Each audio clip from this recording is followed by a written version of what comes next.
My name is Sarah. I'm 46 years old. And there is one decision I made when I was 24 that changed every single thing that came after. Not a career choice. Not a relationship. I voluntarily walked into a hospital and let a surgeon remove one of my kidneys. For a man I had never met. Never spoken to. Didn't even know his last name. My own mother looked me dead in the eyes and said, "Sarah, you have lost your mind." My best friend stopped returning my calls. My boyfriend at the time packed a bag and left.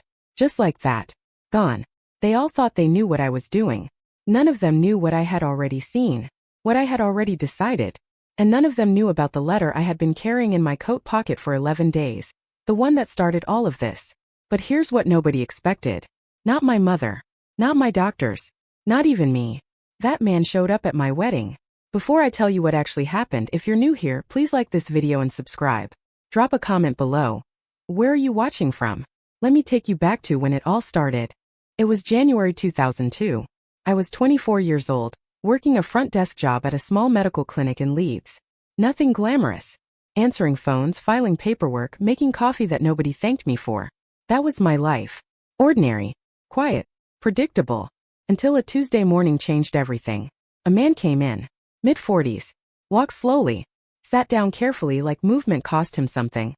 He had a folder on his lap. He kept looking at the door. Like he was waiting for someone who wasn't coming. I didn't know his name yet. I didn't know his story. But something about the way he sat there. Alone, exhausted, holding that folder like it was the only thing keeping him together.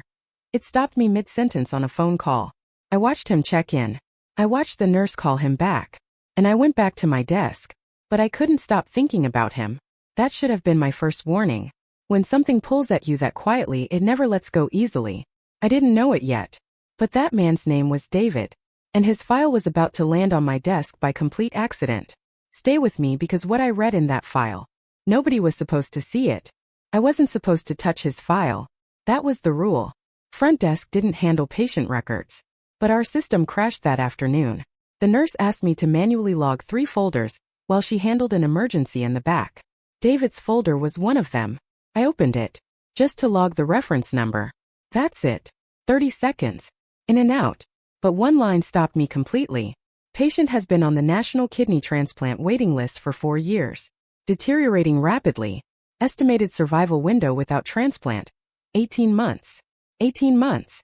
I read it twice. Then a third time. I closed the folder. Logged the number. Put it back exactly where it was. Walked to the bathroom. Locked the door. And just stood there. I didn't cry. I didn't panic.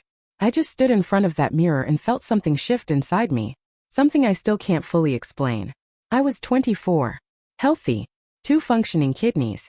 A man 40 feet away from me was running out of time. I walked back to my desk. Sat down. Picked up the phone. But my hands were shaking. And I already knew. Deep down. I already knew what I was about to do. I didn't tell anyone. Not yet. I went home that night and sat at my kitchen table until 2 a.m.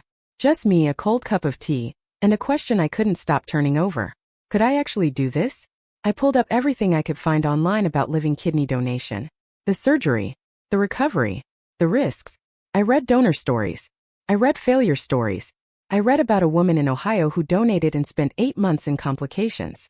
I closed the laptop. Opened it again. Read more. By 3 a.m. I had made a decision. Not an emotional one. A clear, cold, certain one. I called the clinic's transplant coordinator the next morning. Told her I wanted to be assessed as a potential living donor. She went quiet for a moment. Then asked if I knew the recipient personally. I said no. Another pause. She said, "Sarah, do you understand what you're asking to do?" I said yes. She booked the assessment. That weekend I told my mother. She put her fork down mid-dinner. Looked at me like I had just confessed to something criminal. "You don't even know this man." "I know, Mom." "Then why?" And honestly, I still don't have a clean answer for that. I just knew I had to. Some decisions don't come with explanations.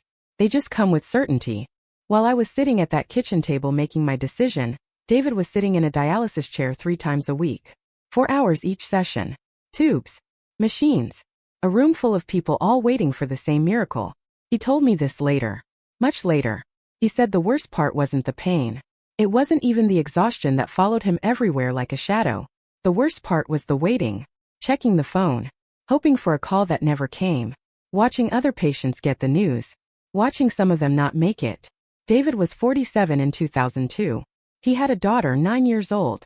Her name was Poppy. He kept her photo taped to the dialysis machine every single session. He told me he used to look at that photo and calculate. If the call comes this month, I'll see her turn 10. If it comes by summer, I'll make her school play. If it doesn't come at all. He never finished that sentence when he told me. He didn't need to. What I didn't know during those weeks of my assessment process, David had just been told his health was declining faster than projected. The 18 months in that file? His doctor had quietly revised it down. Nobody had told David yet. The assessment process took 6 weeks. Blood tests, psychological evaluations, kidney function scans. A panel of 3 doctors asking me the same questions in different ways, trying to catch me in a moment of doubt. Have you felt pressured into this decision? No. Do you fully understand this is irreversible? Yes.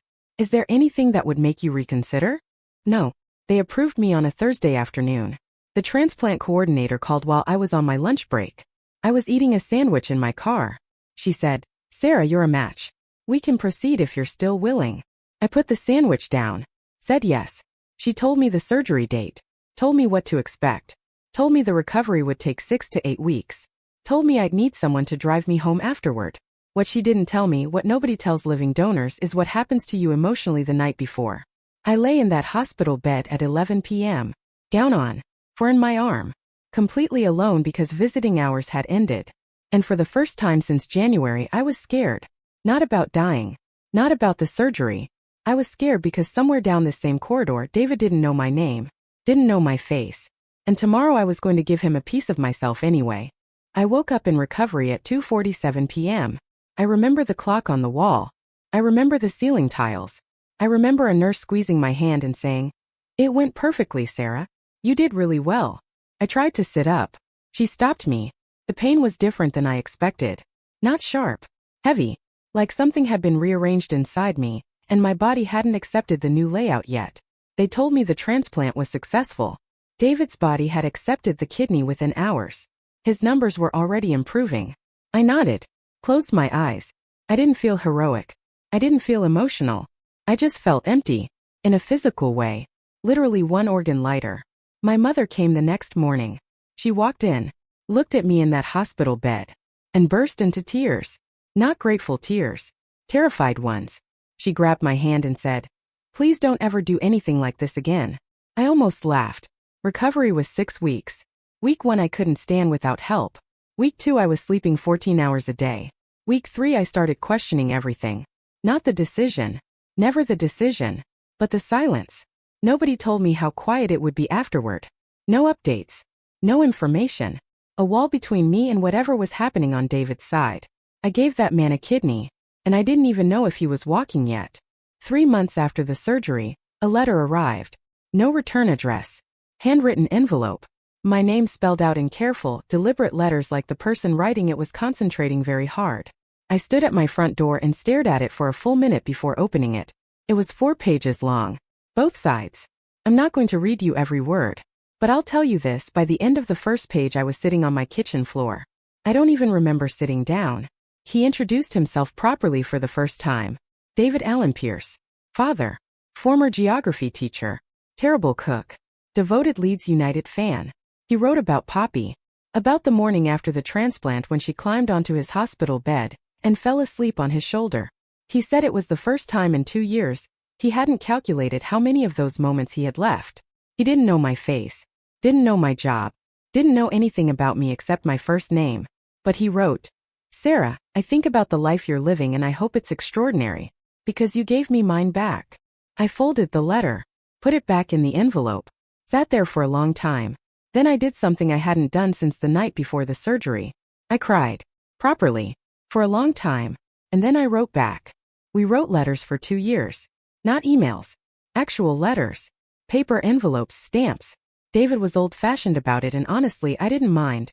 We had an unspoken rule. No medical talk. No revisiting the surgery. Just life.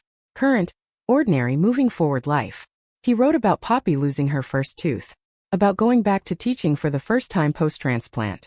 About standing in his garden one morning and realizing he wasn't tired. I wrote about a disastrous holiday in Barcelona. About adopting a cat named Gerald who immediately hated me. About signing up for a half marathon and deeply regretting it by week 2 of training. Normal things. Small things. But somewhere in those small things, a real friendship was quietly building. Then in 2005, the letters slowed down. My life shifted. I moved cities. New job. New relationship. The kind of relationship that pulls your attention completely and makes everything else feel distant. David's letters became shorter too. Less frequent. By 2007, they stopped. No argument. No falling out. Just life. Happening to both of us simultaneously. Pulling us in separate directions the way life does without asking permission. I kept every single one of his letters in a shoebox under my bed. I told myself I'd write again soon. Soon turned into a year. Then 3. Then 7.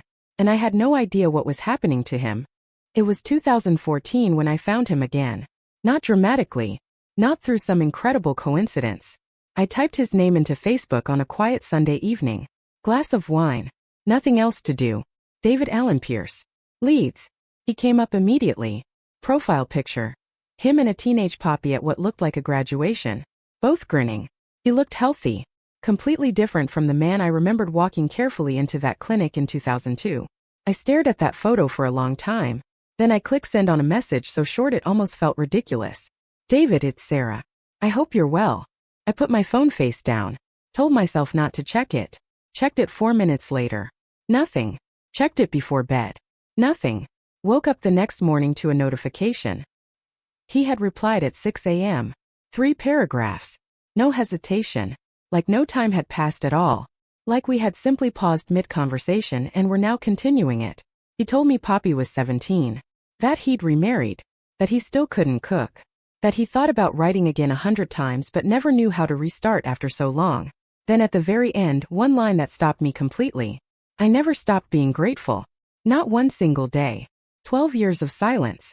And it dissolved in 30 seconds. We scheduled a phone call for that Friday. I was nervous. Genuinely nervous. The phone call lasted 3 hours. We talked like people who had known each other forever, because in the strangest way we had. Just not conventionally. Not normally. Not in any way that had a name. He made me laugh twice in the first 10 minutes. I hadn't expected that. We fell back into the same rhythm as the letters. Current life. Moving forward. No heavy revisiting. He was teaching again. Coaching a junior football team on weekends. Poppy was applying to universities. He had a dog named Bernard who apparently destroyed everything he loved. I told him about my job. About ending a long relationship the previous year. About finally feeling settled in a city that had taken years to feel like home. We talked about everything except the obvious thing sitting quietly between us. What exactly were we to each other? Not family. Not quite friends in the traditional sense. Something without a clean label. After that first call we spoke every few weeks. Then every week. Then it became just normal. David became part of my regular life without either of us formally deciding that. In 2018 I met James. By 2019 James proposed. And the moment I started writing the wedding guest list, David's name appeared in my mind before almost anyone else's. I called him the same night. Said, I need you there. He didn't hesitate for even 1 second. The wedding was September 2019. Small venue. Countryside outside Edinburgh. 60 guests. I hadn't seen David in person since that Tuesday morning in the clinic in 2002. 17 years. We had built an entire relationship through paper and phone calls and Facebook messages, but never once been in the same room. James knew everything. He'd heard every letter story. Every phone call. He understood completely. But knowing a story and watching it walk through a door are two very different things. David arrived 20 minutes before the ceremony. I was still getting ready upstairs. My maid of honor came in and said, Sarah, he's here. Something hit me in the chest. Hard. I walked downstairs before anyone could stop me. Still in my dressing gown. Hair half done. Completely forgetting every wedding rule about the bride staying hidden. He was standing near the entrance. Older. Gray at the temples. But standing tall. Completely healthy. Alive. He saw me and stopped. Neither of us said anything for a moment. Then he opened his arms and I walked straight into them. No words. Just 17 years of letters and silence and distance collapsing into one moment. James appeared in the doorway. Watched the whole thing. Later he told me. That was the moment I understood it. Seeing it.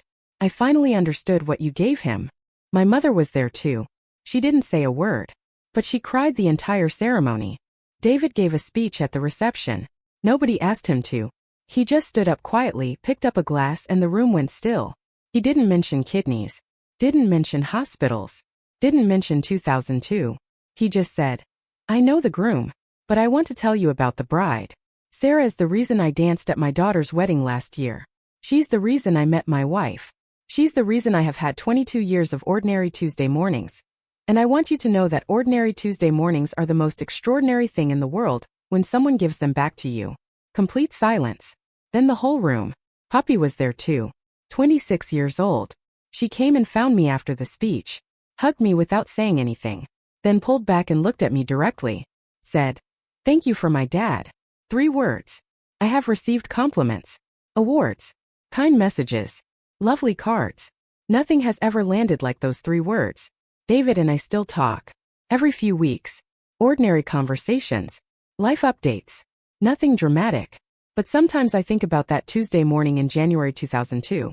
A man walking carefully through a door. A folder landing on my desk by accident. One small moment. That quietly became everything. And I want to leave you with one question before you go. If you had the chance to change one stranger's entire life, and the only cost was your own fear, would you?